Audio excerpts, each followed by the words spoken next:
C'est à ta taille ou presque. On embrasse Christina Cordula. Salut Christina.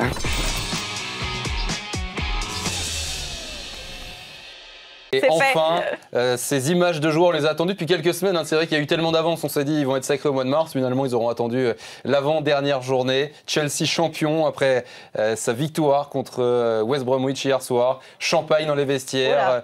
Douche de champagne pour Antonio Conte. La caméra a souffert aussi, on remercie le matériel. Bon bah voilà, enfin c'est fait. C'est vrai qu'on l'attendait, ça a été long, mais finalement c'est logique, Chelsea champion, Julien. Ouais, si ça a été long, c'est grâce à Tottenham, hein, il faut le préciser, qui avait 13 points de retard en mars, qui était revenu à 4 points et qui aurait même pu revenir à 1 point, mais c'est vrai que voilà, c'était une question de temps. Il y avait débat, soit hier soir à West Brom, soit attendre lundi pour fêter le titre à domicile à Stamford Bridge contre Watford. Ils le fêteront quand même, il n'y aura pas de problème. Je pense que ce sera une belle fête à Stamford Bridge pour ce 6e titre de l'histoire de Chelsea, ce 5e de l'ère Premier League. Et oui, c'est une superbe saison et c'était totalement mérité ce titre.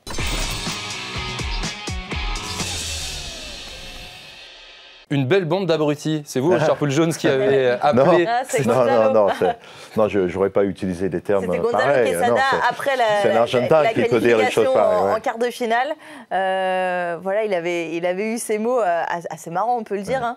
Hein. Pour le coup, là, maintenant, ils sont champions d'Europe, cette bande d'abrutis. Ouais, mais c'est fantastique, la fin d'histoire pour Gonzalo Quesada qui va partir à la fin de la saison. Donc, il aura un titre comme manager du Stade français en top 14 à son actif. Maintenant, un trophée européen. Donc, très belle histoire pour Gonzalo avec sa bande d'abrutis.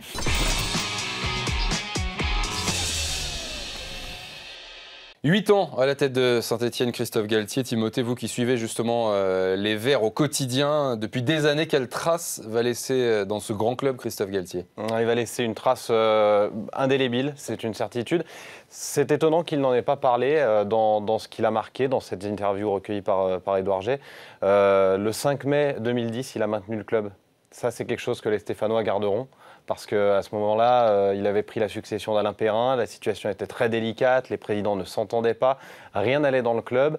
Et à Boulogne-sur-Mer, il est allé chercher un 1-0 qui a maintenu le club.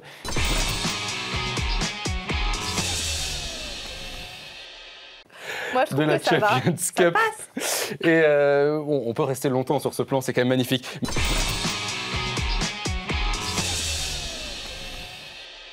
Paris, champion d'Europe. Richard Poul-Jones, qu'est-ce que ça fait de voir le Stade français champion d'Europe quand vous, ancien joueur du club, vous avez échoué il y a une quinzaine d'années en finale de la première Coupe d'Europe de l'histoire du Stade français? Ça fait quoi toutes ces années après de voir enfin le titre européen?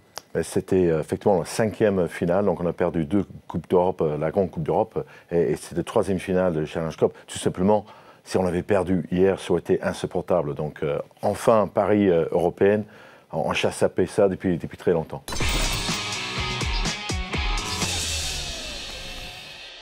Et une autre chose aussi que Saint-Etienne retiendra de Christophe Galtier, et je ne suis pas sûr que ce sera noté malheureusement sur le bilan de Christophe Galtier vu par la presse nationale, il a fait regagner le derby. Ça faisait 15 ans que Saint-Etienne ne gagnait pas le derby. Il y avait de nombreux entraîneurs qui étaient passés sans gagner un derby. Il a regagné le derby, le 100e, c'est pas rien.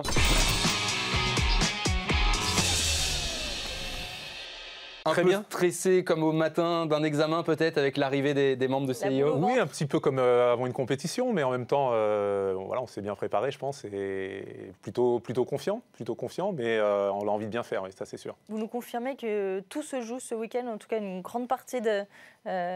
Tout se joue, ce serait excessif. Hein. La décision, ce sera la session du CIO qui se tiendra à Lima le 13 septembre prochain. Mais c'est un passage important parce qu'on va passer d'un dossier papier ou dématérialisé aujourd'hui, qui a été envoyé, qui a été analysé, à, je dirais, au vécu concret de ce que pourraient être ces jeux physiquement, en se déplaçant dans la ville, en allant d'un site à l'autre et en se projetant de manière beaucoup plus concrète. Pour les membres de la commission d'évaluation du CIO, c'est un passage important pour nous aussi, forcément.